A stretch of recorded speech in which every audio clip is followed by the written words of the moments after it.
Aha, right.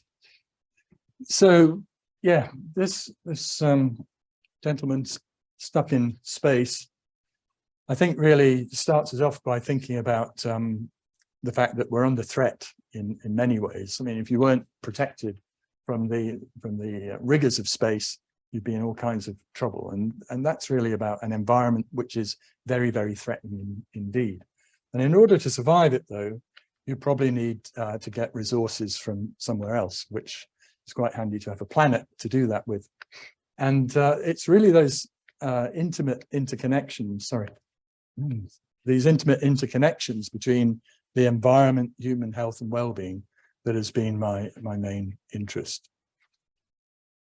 And I think it's worth taking a kind of a historical perspective, getting a historical perspective about this, because if you think about it, then during human evolutionary history for, I don't know, 100,000, 150,000 years, there have been about 500 million people on the planet at any one time. There have probably been about 110 billion humans, as we know them, ever in the history of the planet.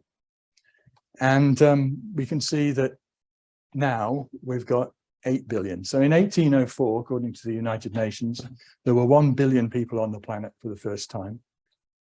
And a few hundred years later, there are now 8 billion people, and we know it's getting greater and greater. But the point is that during most of human evolutionary history, 500 million living in intimate contact with nature, waking up in nature each day, living in nature all the time, going to bed in nature. And even up to this period, and I didn't take these pictures before my time, this is the way that we were. And this is the way we might be now, a lot of us. So tremendous change, huge increase in population and a completely different lifestyle. But the worrying thing is, or at least I think it's worrying, is this notion that we might live without nature. And I did take these pictures. These pictures are all taken in Hong Kong. And you can live there without any contact with nature at all if you want to, just by these overhead walkways that are everywhere, or tunnels, endless building going on, very crowded urban environment. So we've gone a long way from living in those very primitive conditions to the way that we live today.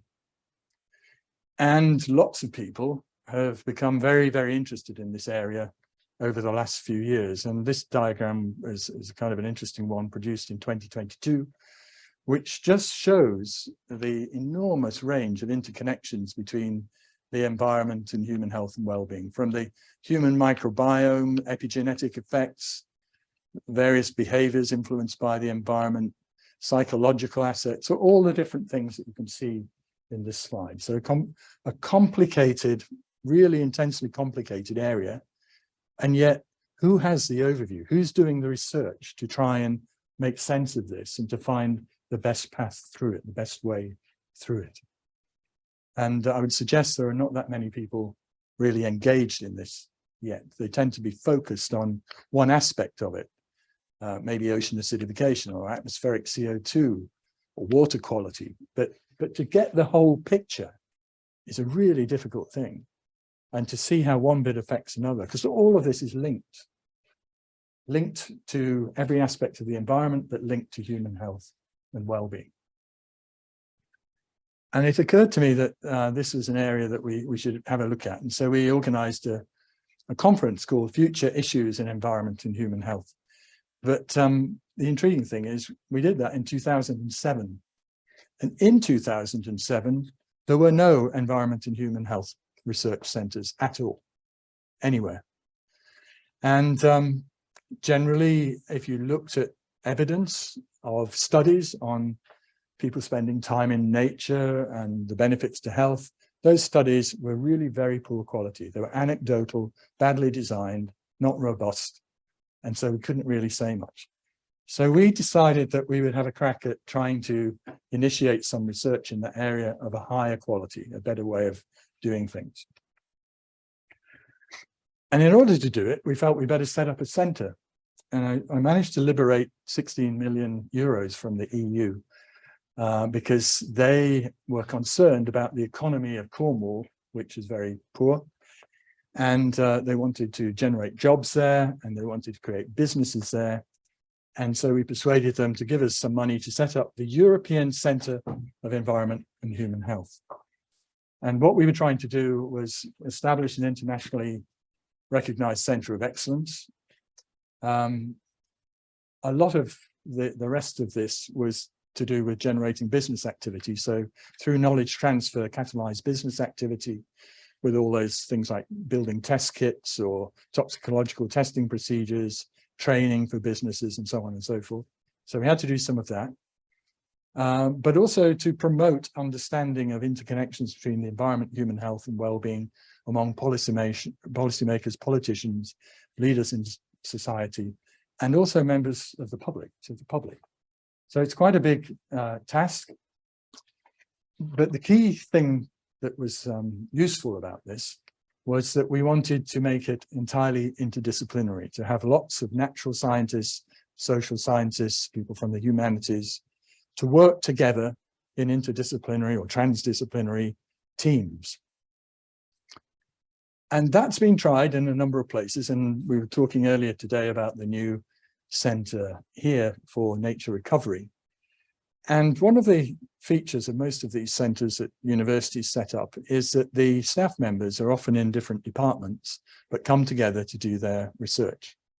Practically speaking, that is often a major challenge because the demands of individual departments for teaching and all the rest of it tends to take away from the research activity. So what I did with this centre, everybody in this centre was in this centre. They weren't affiliated to another department. They all worked together. And it was rather like Noah's Ark, because we had kind of two of everybody.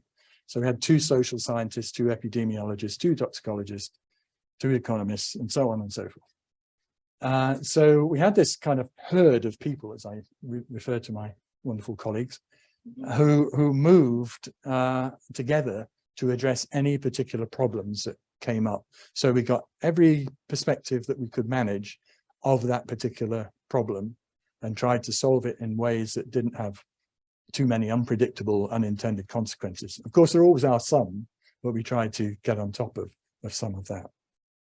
And the other thing was that we were really interested in whatever we found out, whatever discoveries we made, would somehow get into policy making. So it would actually have an effect in the real world from science into policy making. And so we set this centre up, and here it is with Petrina, our centre manager at the time. We also had about 50 or 60 staff that we recruited into this centre. And for the first 5 years, it's all funded by the EU. Now it's entirely self-funding, and we have over 100 staff members. The ambition at the time was to join up with other European universities to make it truly a European centre with people coming in from different countries. But Brexit slightly scuppered that. So, and also put an end to the funding.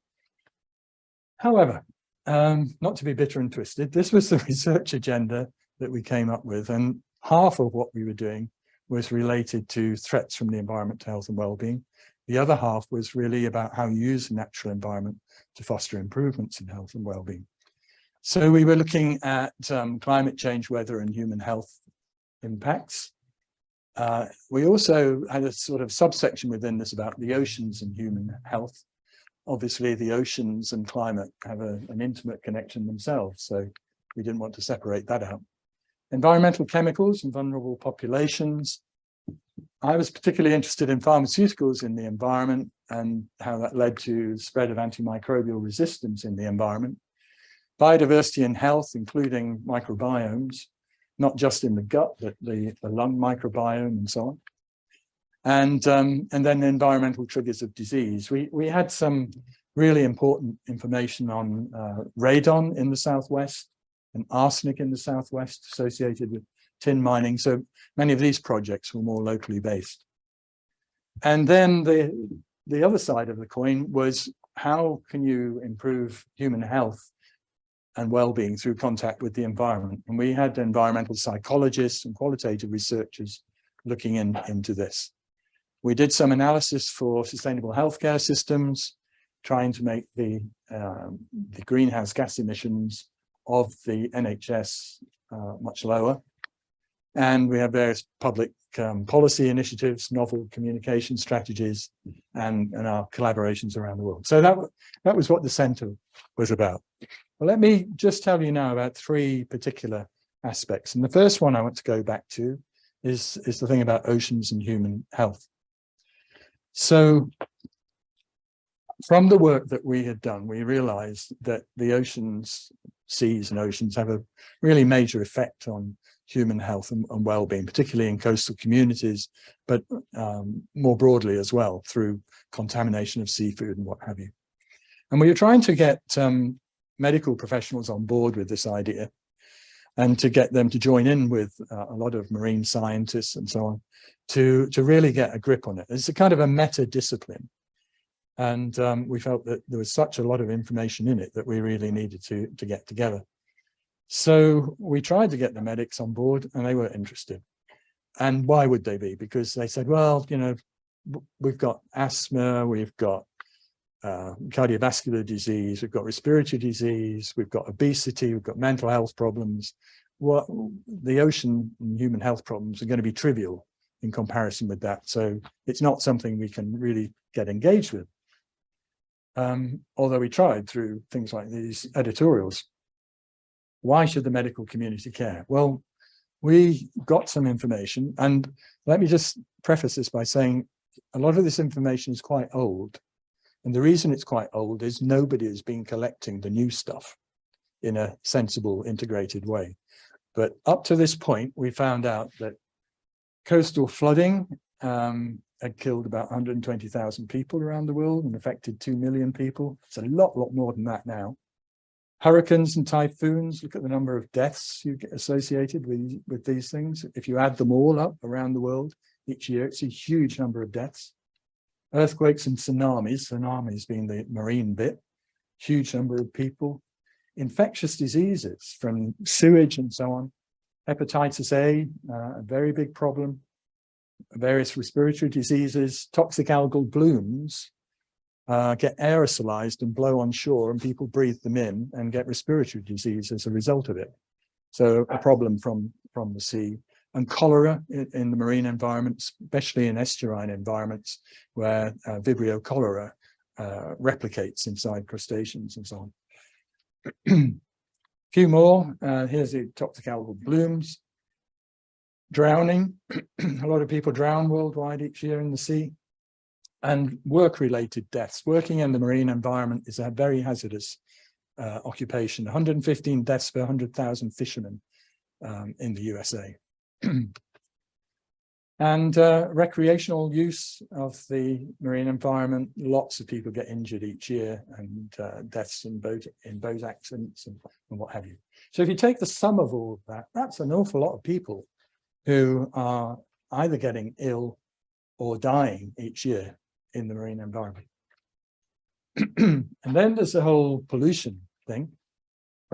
And a group of us got together and produced this sort of new map of all the marine pollution that is going on in the world that we could get hold of.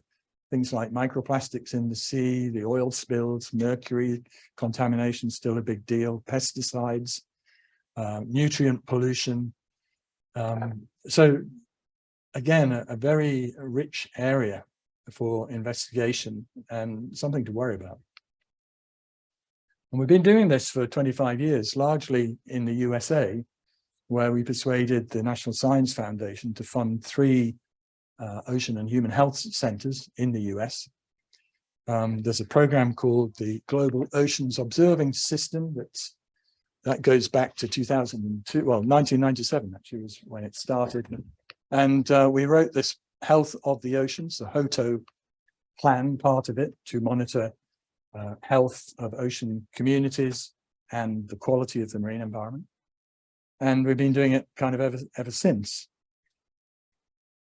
And that has, in recent years, transferred from the US to Europe and to the UK. So there have been 3 major reports in the last few years concerning coastal communities and threats from the marine environment that we've contributed to. So this is to illustrate how we've gone from science into policy. So for the Government Office of Science, we produced a report on health and wellbeing in coastal communities. That was cited very heavily in the House of Lords report, but most recently with Chris Whitty, the Chief Medical Officer, we've been writing reports with case studies. His annual report was actually on the health in coastal communities. And in particular, we put an example in here about Morecambe in the northwest of Britain, and we'll come back to talk about that a bit more later on. The point is, once again, it's incredibly complicated. And you can't see all this, but you can read about it if you want to have a look at that paper. But what it's basically saying is that it's complicated.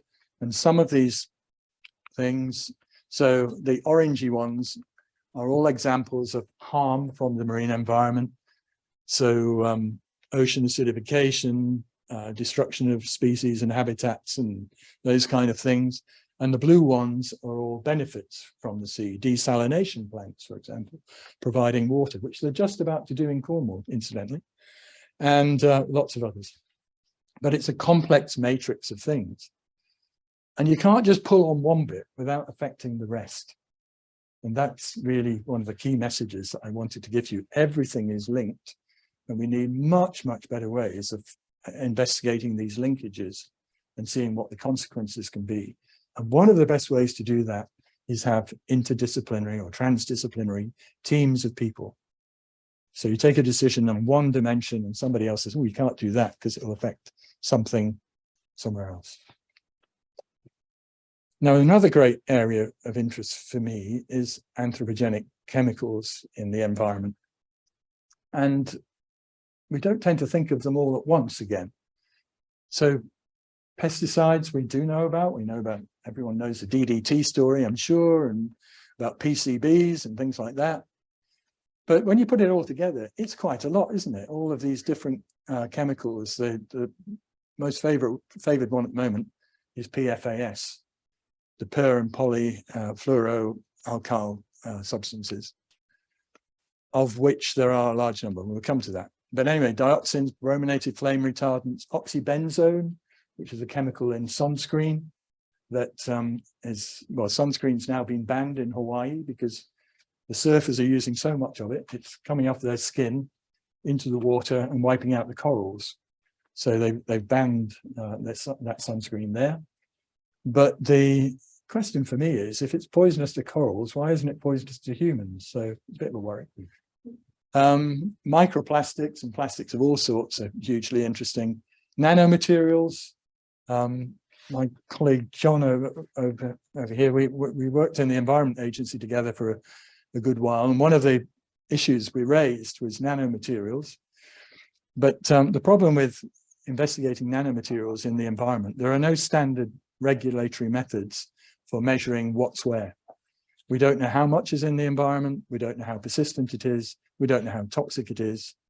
So why are we just chucking nanomaterials in the environment? But we still are. And most recently, there's a lot of interest in these advanced complex materials. There are all sorts of different things that I won't go into, but organometallic compounds are probably key among those, and pharmaceuticals in the environment, antibiotics, analgesics. The one that I got really interested in, though, is cancer chemotherapy agents. When you take these drugs, you don't metabolize them completely, and you end up peeing and pooing them out into the sewage system, which doesn't remove them from the watercourse, and they go into rivers and so on. So the concentrations are incredibly low at the moment and probably aren't doing an awful lot. However, the population of Britain is aging. As people age, they're more likely to get cancer and a variety of other problems that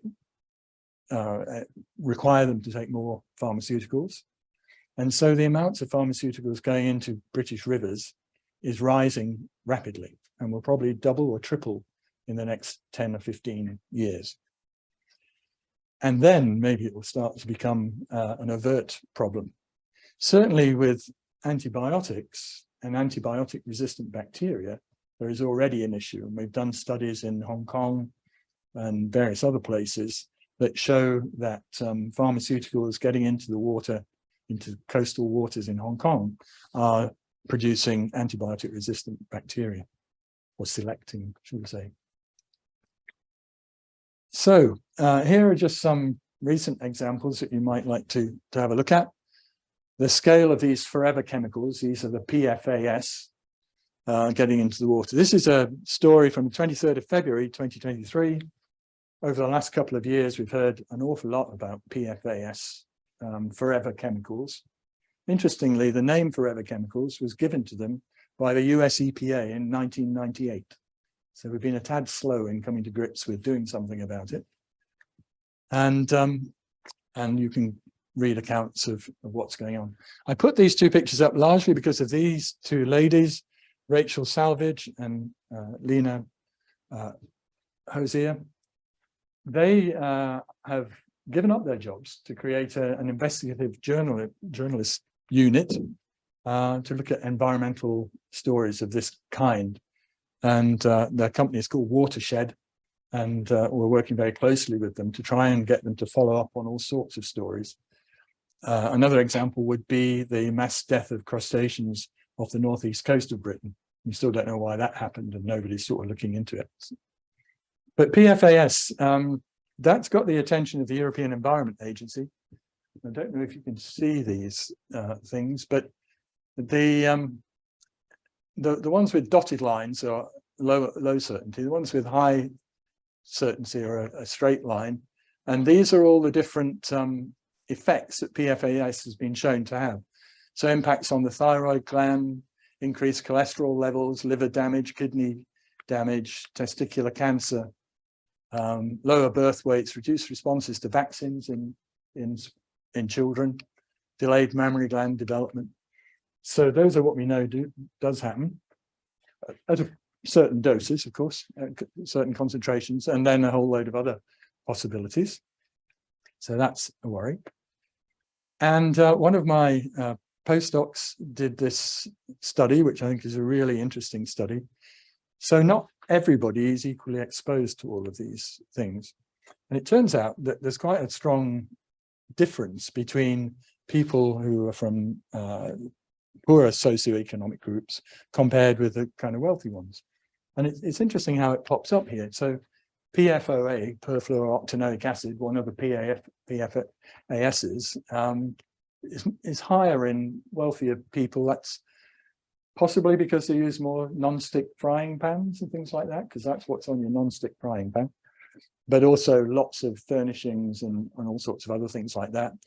A lot of your waterproof jackets are sprayed with PFAS to make them waterproof.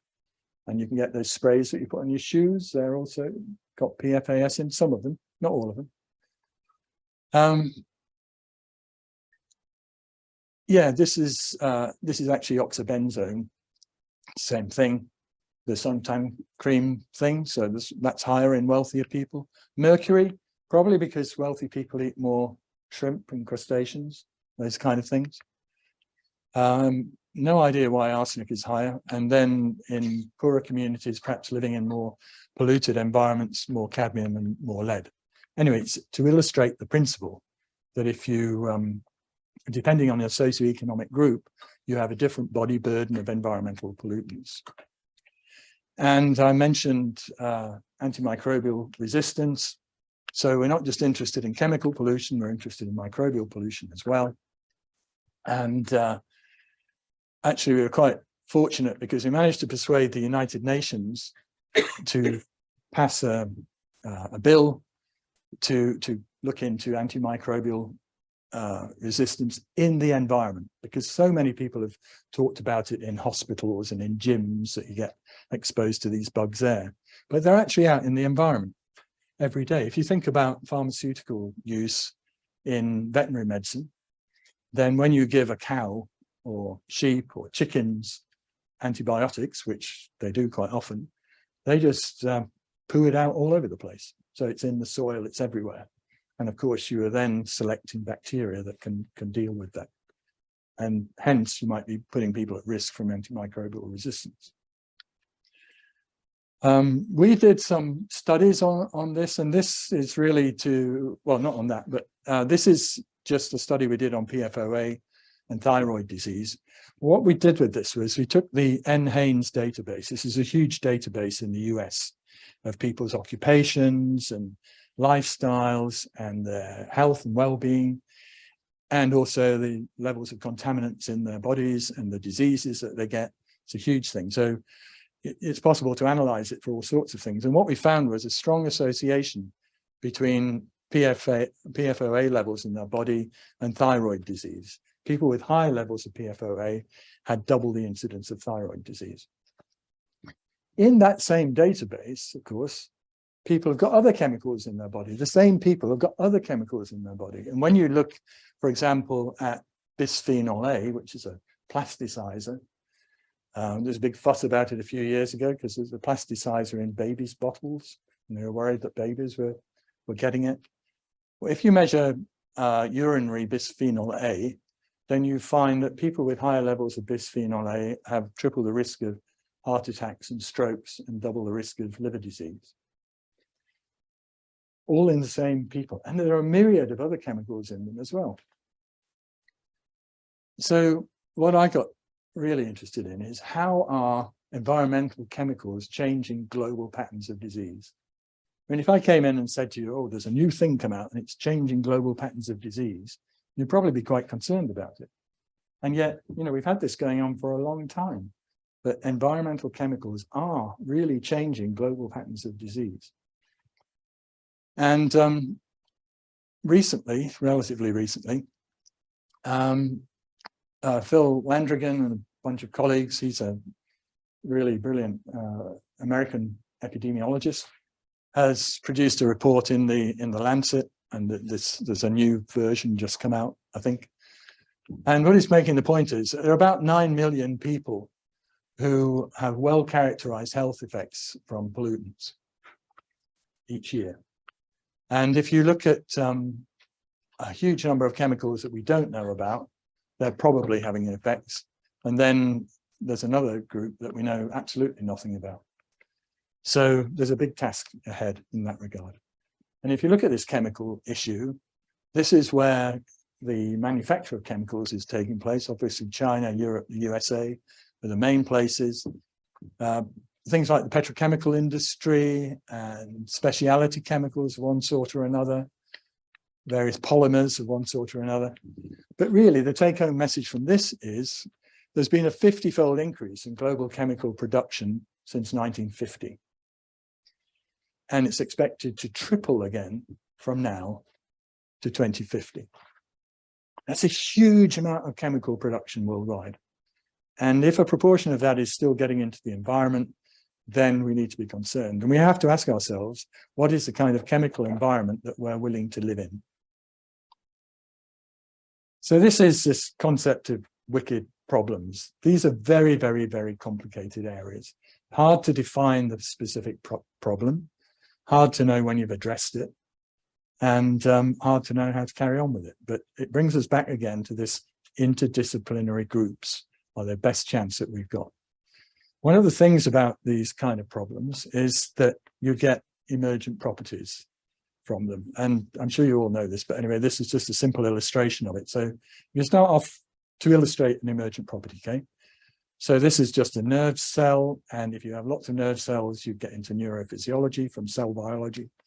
You go from putting lots of nerve cells together to create a brain, you get psychology, and eventually you end up with sociology. So it's sociology is sort of an emergent property of all of these things getting more and more complicated.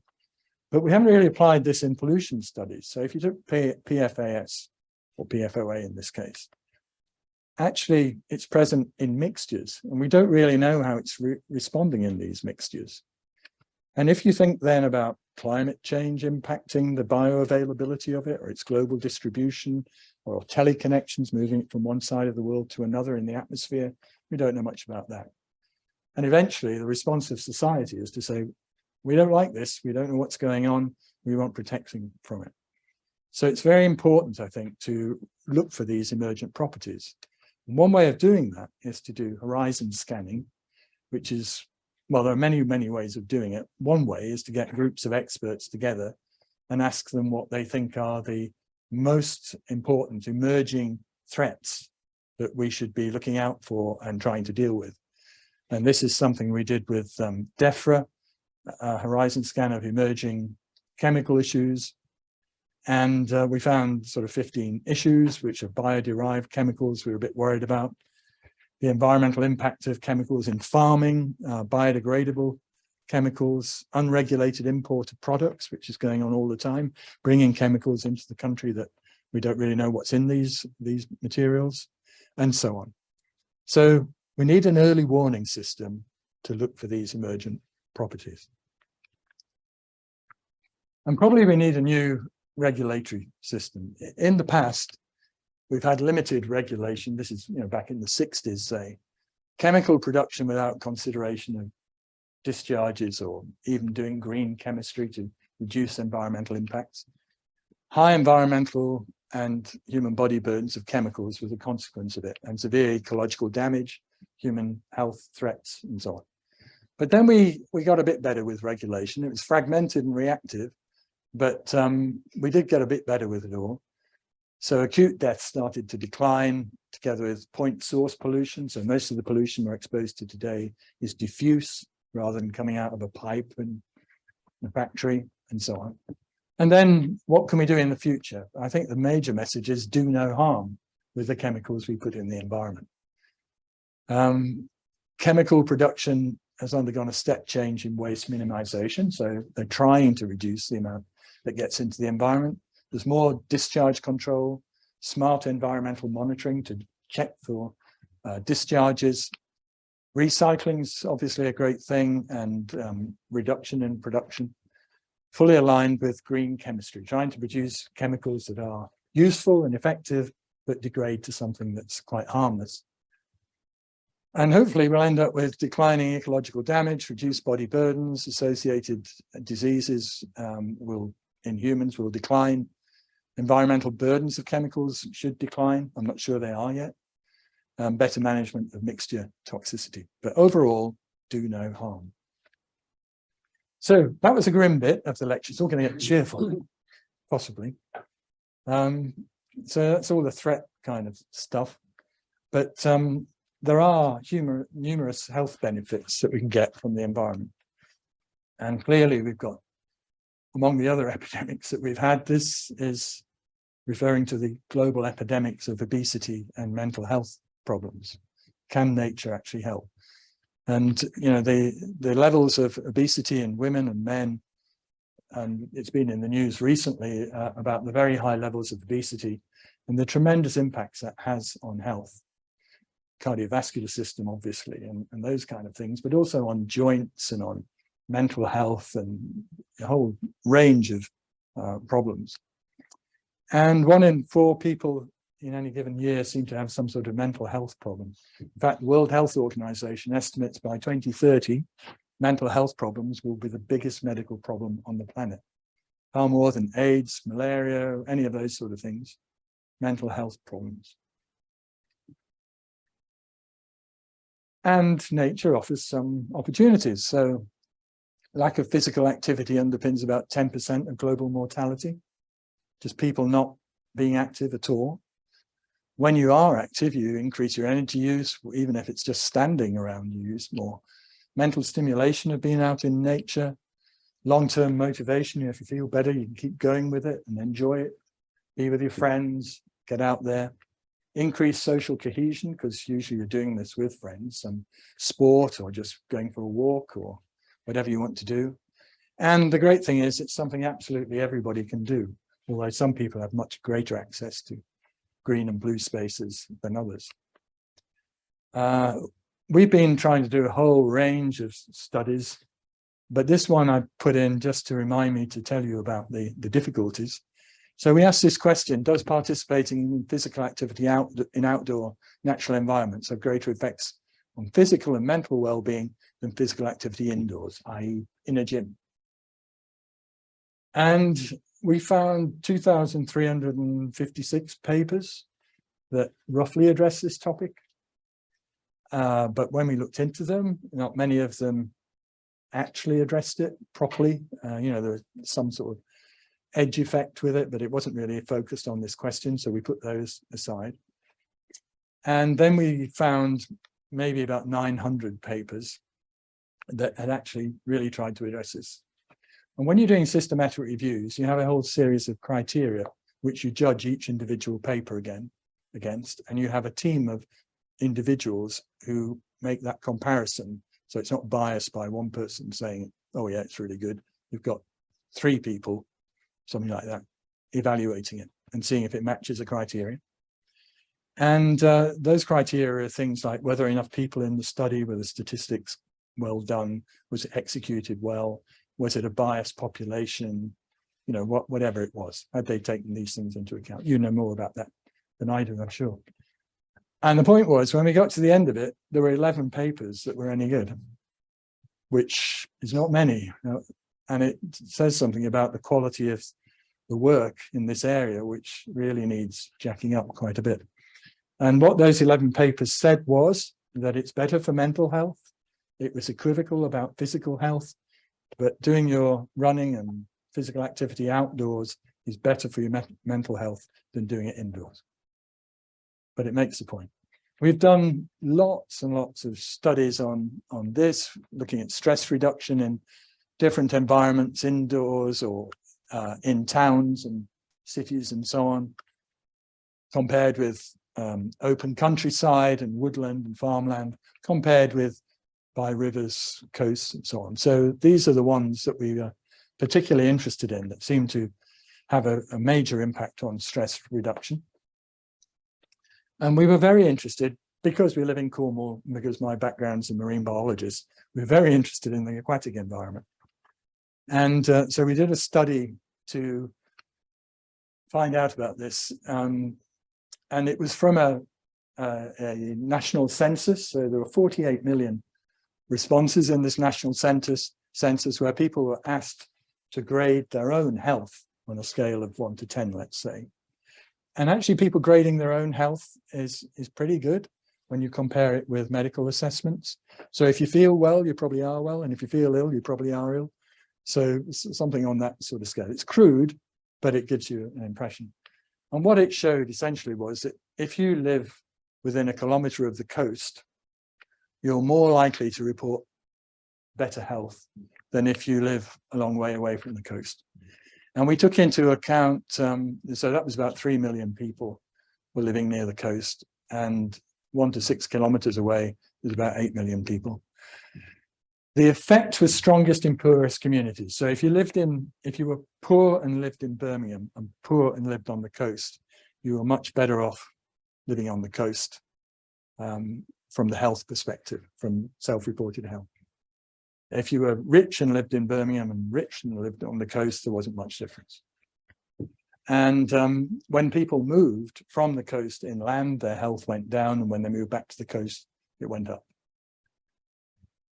On the basis of some of this work, we created a project in the southwest called the Blue Gym, which was getting communities that didn't actually get out into nature much to do activities that they wouldn't normally do. So swimming, sailing, surfing, kayaking, but also gentle stuff like rock pool rambles and coastal walks. And the object behind this was, if we could get people doing this, would we see a reduction in visits to GPs? Would we see a reduction in prescribing of pharmaceuticals if people were generally feeling a bit healthier and a bit better? Across the EU, the value, so this wasn't our work, this is the work of Borger and his co-workers, and the value of recreational visits to blue space across 14 EU member states, 78% of the union's population, was 631 billion a year. And we've done other studies in that regard, which I'll come on to in a second. In fact, I'll miss this one out. I'll just go on to these ones. So this is a study that we did as well, where approximately 8.23 million adults, that's about 20% of the UK population, make at least one active visit to the environment, to nature, each week, lasting more than 30 minutes. And that results in about 1.23 billion active visits annually that people make to the coast. These are probably underestimates, but they're a rough estimate of what's going on.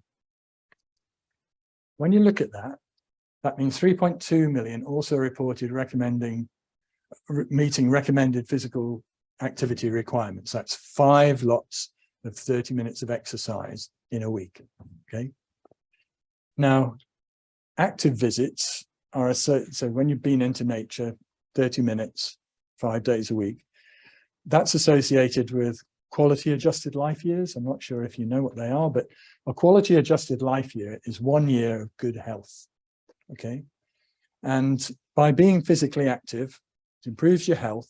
And the calculation shows that we got about 110,000 quality adjusted life years out of this.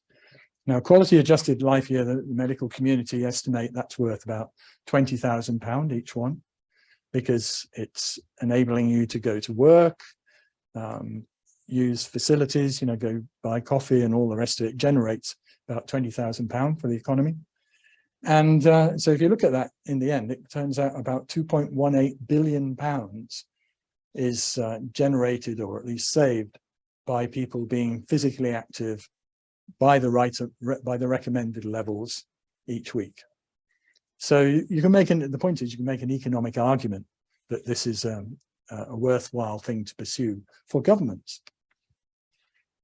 And we've done other work that came up with if you have 120 minutes of exercise each week, it's good for your general health and well-being. That's been done through surveys of various kinds.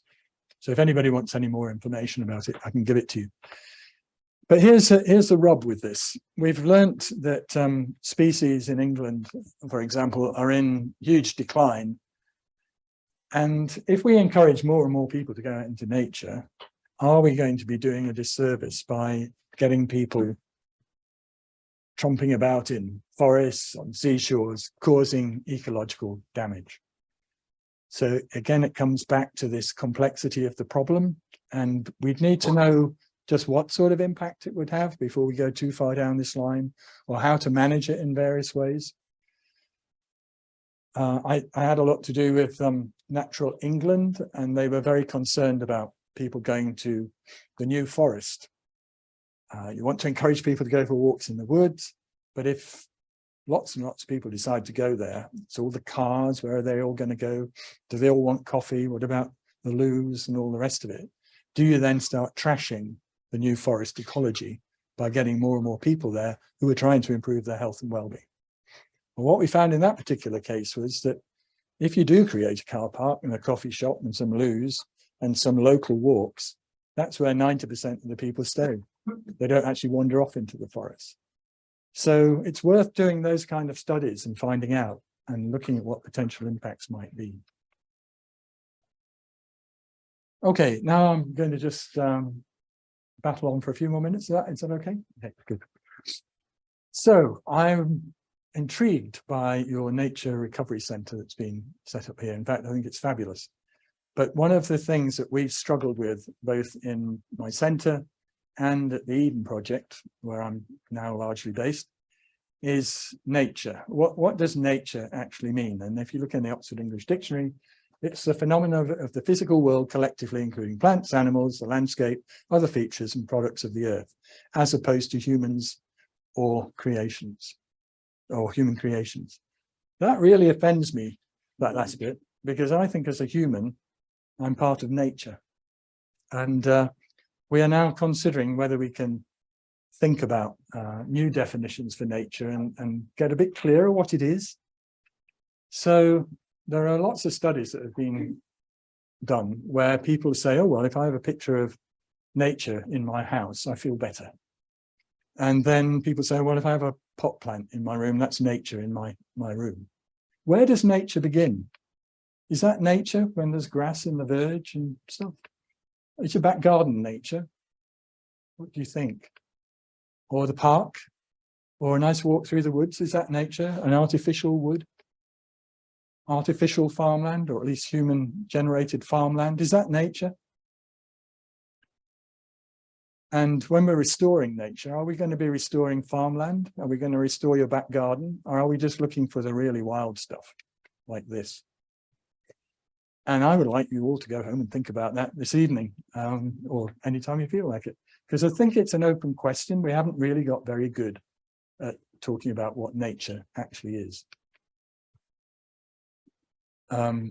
Lisa knows vast amounts more about this than I do, but the Corin Land study said that only 6% of the UK is built upon. So you might think we've got lots of nature, but then 72% of the land area of the UK is subject to agriculture. So if you want to go out for nature in the UK, there isn't any, or hardly any, natural nature left. Virtually none of the UK is natural. So if natural ecosystems are no longer an option, how should we choose the ecosystems we want? And is that a concept that we should grasp and say, okay, humans have modified the earth, modified England so much that now we better choose which ecosystems we want to have in England and in what proportions. Do we want natural ecosystems or ecosystems that are economically important? Do we want to protect endangered species? This isn't in England, by the way. Or ecosystems that are aesthetically pleasing, or some other kind of ecosystems. And where do you want them? In what proportion? And do you feel comfortable with letting this happen rather than, are you happy to be active in generating these ecosystems? Or do you just want to, ignore the fact that, for example, Dartmoor, which is a really prized ecosystem, but Dartmoor is actually a wrecked ecosystem. It should have dwarf forest on it and all sorts of other things. But in fact, it's just got bracken and ponies and lots of people. But that's really valued as a nature site. So I think we need to have some decisions taken about this. And finally, I just wanted to mention about this planetary boundaries idea that I'm sure you're all very familiar with, that as we go on, this is a concept that I think has been very good for explaining to the public that we can't keep loading up the climate and pushing it beyond limits. We can't keep wiping out biodiversity and pushing it beyond limits. We can't keep polluting, pushing it beyond limits, these boundaries. But, and we've had Kate Rayworth, who I think has talked to you perhaps in the past, talking about the social implications of this. I think there's a really good formulation and it's about society, but I think there's a more individual one that we've been flogging before Kate came up with her things about what happens to individuals. So humans also have their boundaries. If your working life's rubbish or your hopes and aspirations are dashed, and if your physical health is off, and if you're lacking youth, i.e. aging, that's not so good. And if your family life is a mess, it pushes you beyond boundaries. And we know that from these mental health issues. But what I think is perhaps not amplified so much is this fact that these two things are related. So if you're living in dire circumstances under lots of stress and your life's falling apart and the environment's causing all sorts of stresses like heat waves or floods or all the rest of it, it's much, much worse than if you're in good condition. So I think that needs looking into a bit more. And finally, I just wanted to talk about engaging the public, because it's a challenge to try and get these complicated messages over. And I've told you so much information in this lecture, and I know I haven't been into depth about it. I hope you've got some of the messages from it. But engaging the public is a huge challenge. And we've tried all sorts of things. So we tried this. The pharmaceutical companies produce pills and they sell them and they advertise them like this. So we invented our own pill, imaginary pill called Salutagen, which had nature inside it with rivers and stuff. And we were making the point, it lowers your blood pressure, it lowers your heart rate and promotes well-being. And it's available from all parks, seashores, forests and countryside near you. So it's just a sort of a flippant way of trying to make the point that if we operated like pharmaceutical companies in selling nature for health and well-being, we might make some more progress. Perhaps a better way of making progress is this, which is what I'm doing now. This is an old quarry in Cornwall, and my very good mate Tim Smith had the inspired idea to restore nature here, a nature recovery project. So he built that, which is the Eden Project, which if you haven't been, please come, you're all welcome. And we get 1 million visitors through each year. So we've had about 20 million visitors since it's opened. It started off explaining to people about plants and trees and horticulture and agriculture. Now it's much more about explaining about the relationship between human health, well-being, and the environment more broadly, and all the issues that we face, the climate emergency, the biodiversity emergency, and so on. And it's amazing. One of the things we've got is a stage where we have the Eden sessions, where we've had just about every major rock artist, I should say. Diana Ross last year, which is amazing. Anyway, but that's a good way of getting people in for another purpose and then telling them about nature. And these are ones that we've been doing around the world. We did the Dubai Expo. I was doing the storyline for this, which was largely about planetary boundaries and human health. It's a giant pavilion. It was only operational for 6 months, which is what the expos do, but this looks like it's going to be turned into a museum of kind of nature in the future. And this is what you can do these different journeys inside. You can either do a journey through the root system of a rainforest, or you could do a journey through the deep ocean. So you have these different options to go through. It's quite spectacular. And then this is our latest one. Well, one of the latest ones. The next one to open, I should say, in Qingdao in China. So this is a whole thing that's really about water. It's explaining about water to the Chinese public and anybody else who can get in there. And yeah, we've got lots of other projects in New Zealand, Australia. There are about 30 projects that are at various stages of development to try and communicate all the sorts of things I've been talking about, and many, many more, to the public.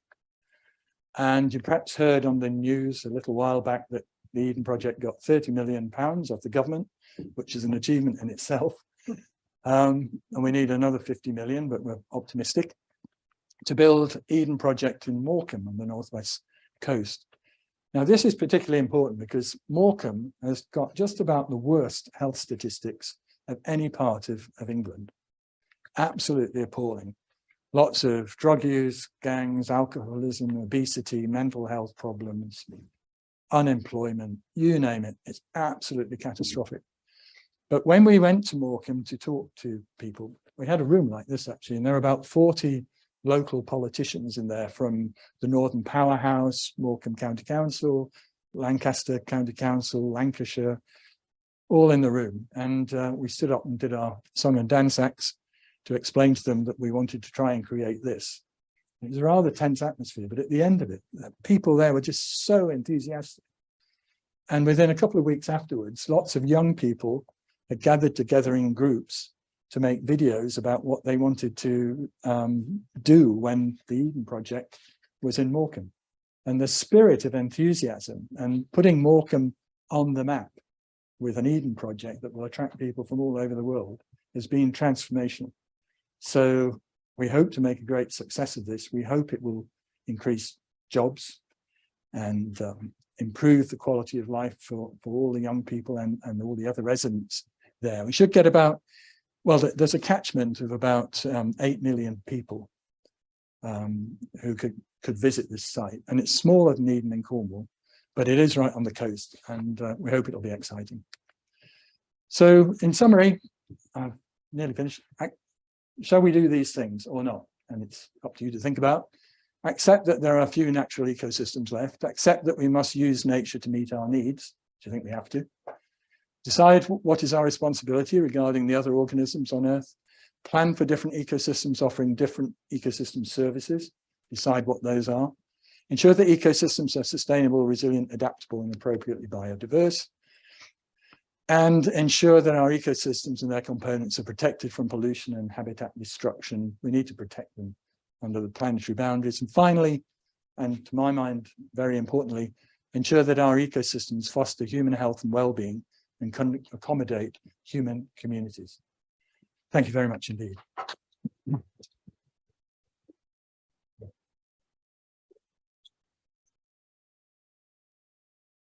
All right, thank you very much, Michael. So I'll open it up to questions now. Yes. So I was going to ask about how, well, when you showed a picture of a truly wild landscape, it was a pretty bare landscape, but then you mentioned Dartmoor, so that kind of answered that one a bit. Yeah. I guess when you were talking about fears around what increased access to nature might mean for the environment, obviously you then talked about how actually if you put footpaths in, most people don't stray from that. Yeah. Have you looked into the possibilities around activity that is explicitly rebuilding the environment, you know, encouraging green gyms and similar such enterprises? Yeah, we have, and there are quite a lot of examples of that kind of thing, but most of these things are just that, examples, you know, around about the place. There's no coherent plan to do anything about it. So the National Infrastructure Committee contacted me last year, and they wanted to do a thing on health and well-being. And so, you know, we put all this information in the mix and kind of said to them, well, couldn't you get some of these programs going and get people engaged, people who want to be in, perhaps it'll attract some more in. And they kind of said, well, it's all very interesting. And that's where we got to with that. So they feel that they need to focus on infrastructure like having good mobile phone connection and sewage treatment, and, you know, that's infrastructure. But I think then we really need to move away from this very mechanical view of, you know, more roads, more sewage works, more power stations or whatever, to think much more about quality of life for people. Who is it all for? And to build an infrastructure of access to green and blue spaces and to explain to people what they're for and why they benefit, I think would be terrific. So not much of an answer, but great, thank you.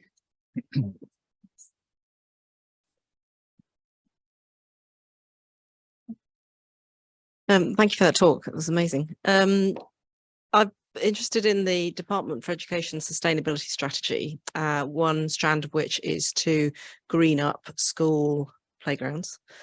And I'm interested to know whether you know of any sort of political discussion around linking that with well-being of young people in schools, mental health, willingness to learn.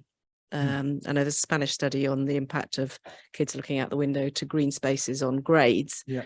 But I feel it's missing in the UK discourse in that, you know, greening of school grounds. And I wondered if you knew anything more about that. Well, I agree with you completely. I think that's a very important thing to do. I'm not aware of any governmental sort of initiative in that area.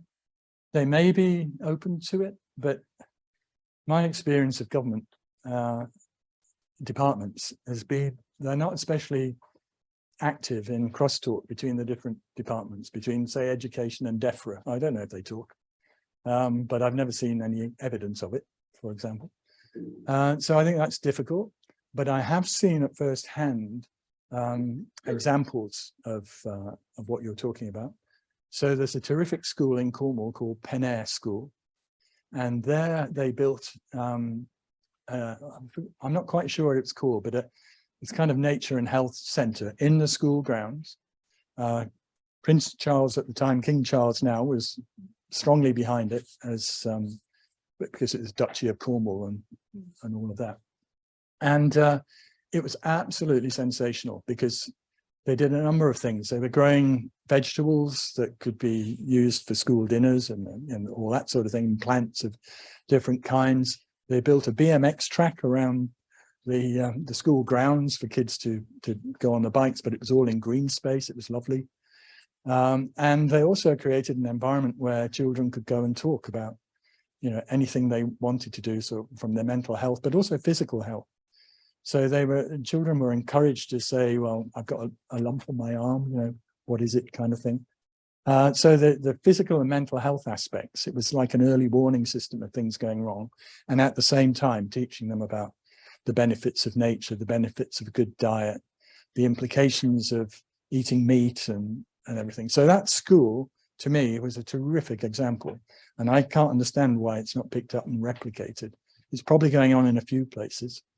But the headmistress of that school got those ideas in New Zealand, and she just imported them back into Cornwall. Can I ask a follow-up? So I was interested also then in given that they are introducing a new GCSE in natural history, Mm-hmm.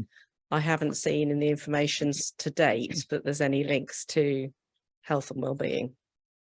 Yeah, I am profoundly frustrated with that. I haven't been able to have any access to that natural history working group who put that together. But my good mate, Tim Smith, Sir Tim Smith, was on that committee.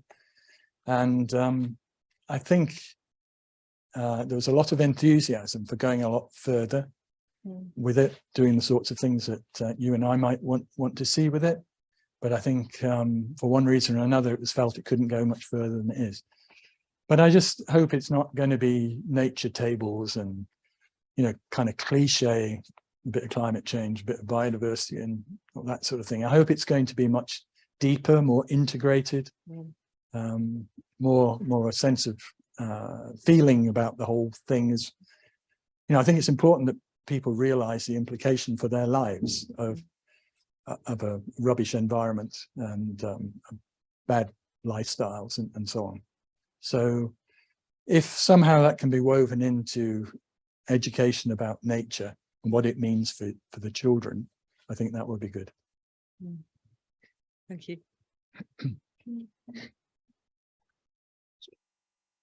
Yeah, so I was just wondering, with something like the Eden Project, obviously you need money from visitors. In a place like Morecambe, where you might be kind of looking at high levels of deprivation and things like that, surely there'll be a sort of cost barrier to some people being able to get involved and getting involved regularly. Yeah, I don't know.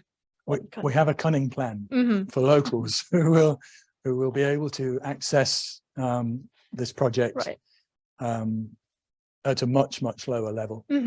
And it will generate lots of jobs as well for young people of different kinds. And as well as the Eden Project itself, we've already started a project called the Meanwhile Project, because it'll be a couple of years before we go from getting this money to building it. And that's engaging young people at no cost in finding out about the natural history of the bay. And we'll probably have some outreach posts around Morecambe Bay where they can go and do things. There probably will be some paywalls within the centre for the more expensive bits, but the vast majority of it will be freely accessible to locals. Yeah. Thanks.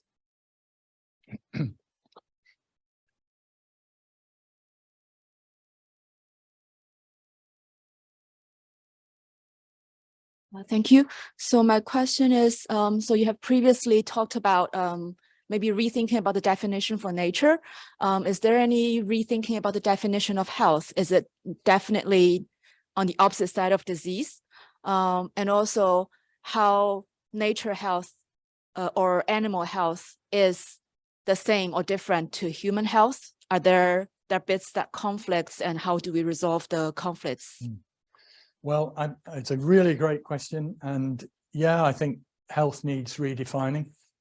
If you look at the World Health Organization's definition of health, there is no healthy person on the planet, because it says the complete absence of disease or any malformation or anything wrong.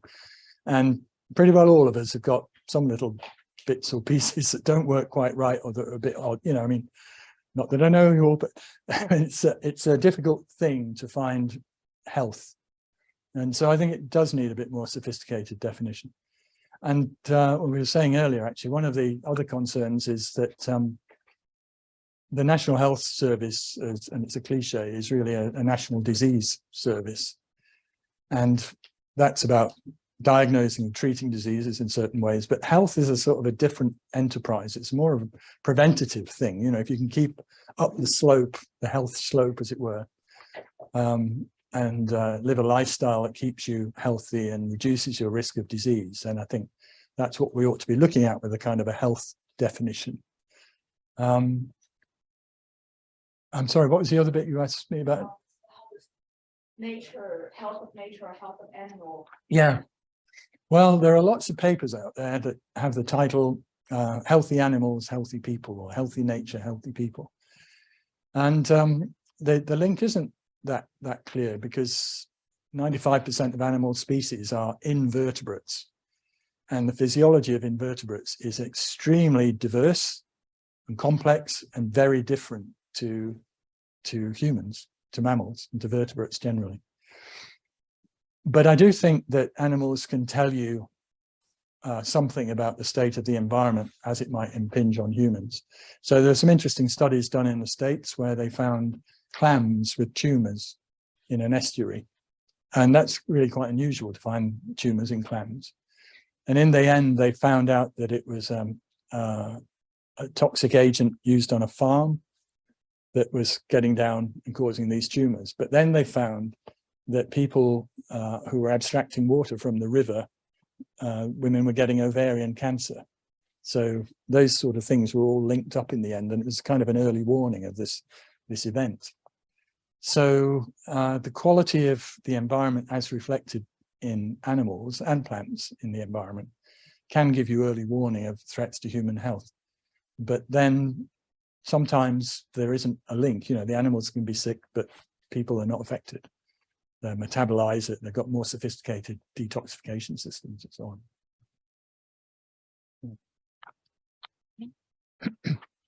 on. Thank you. There's a question from online, which is saying, is there any research on valuing field paths?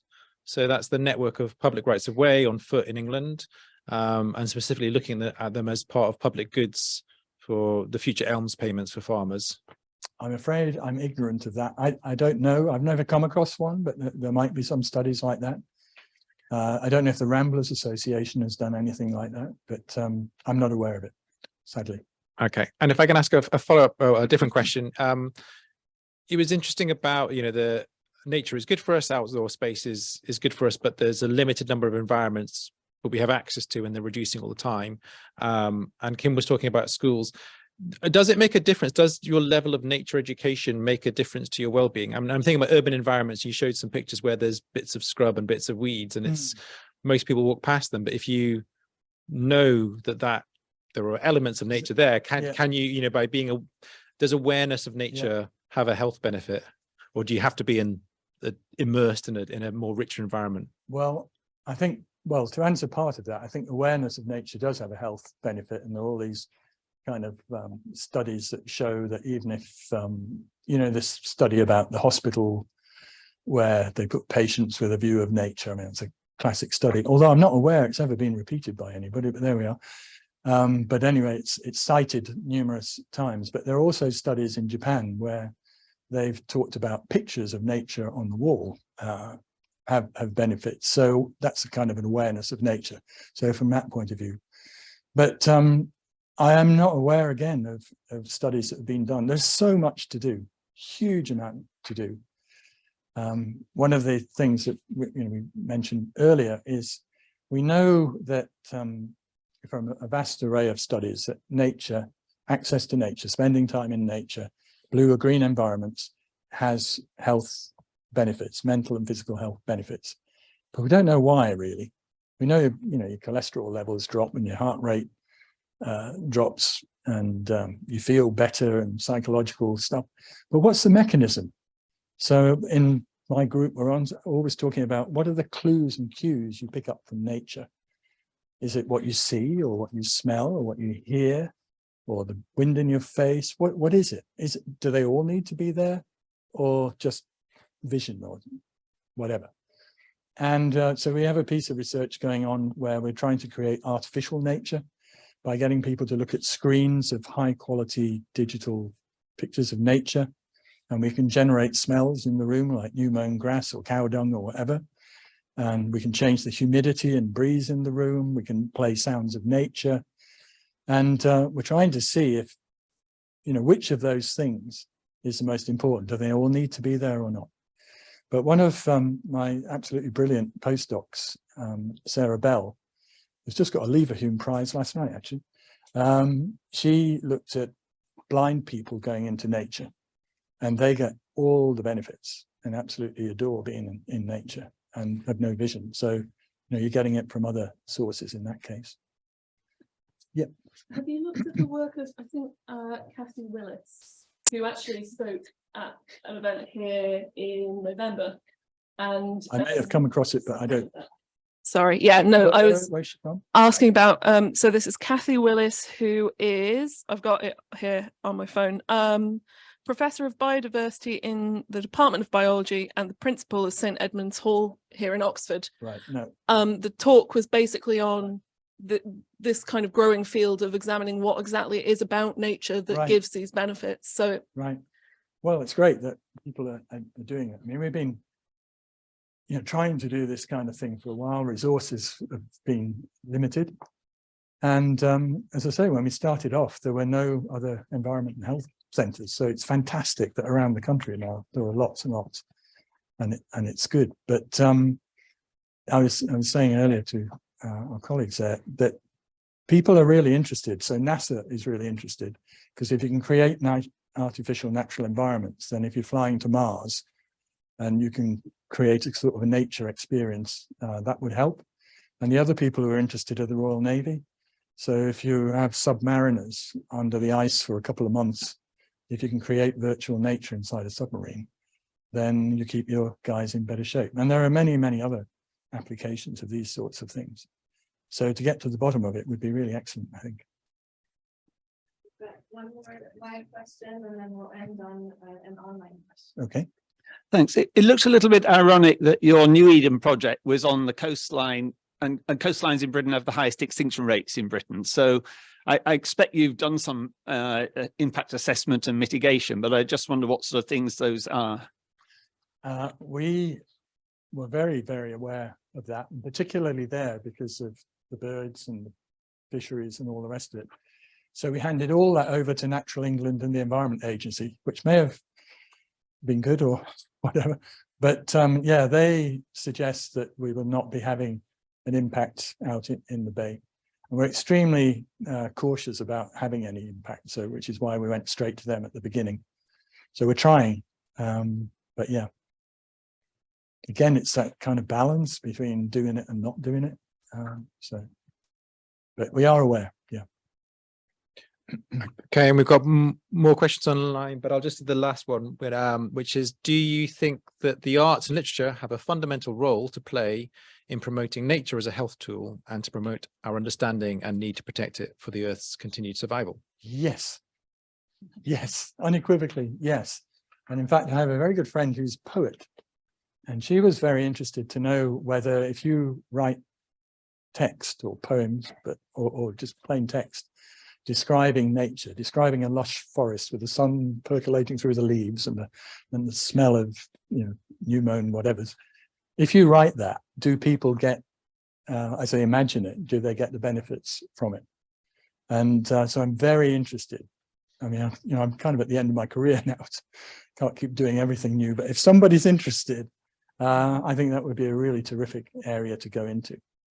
And we've also had lots of people down in the southwest doing sort of art with old plastic bottles, but all the stuff they collect off the beaches and beach cleans, excuse me, all of those kind of things, and making them into pieces of sculpture and so on. Lots and lots of interest in that.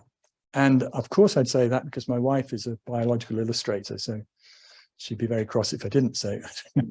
But she in fact used to work at the National Marine Aquarium in Plymouth as a resident artist. And they used to have a program called The Big Draw, which children could come with their parents to the aquarium for 1 week in a year. And as you walked through the door, you were given coloring pencils and paper, and you could go and you were asked to draw something, and the parents were asked to draw something as well. And they got sort of educational messages about the animals and things they were looking at.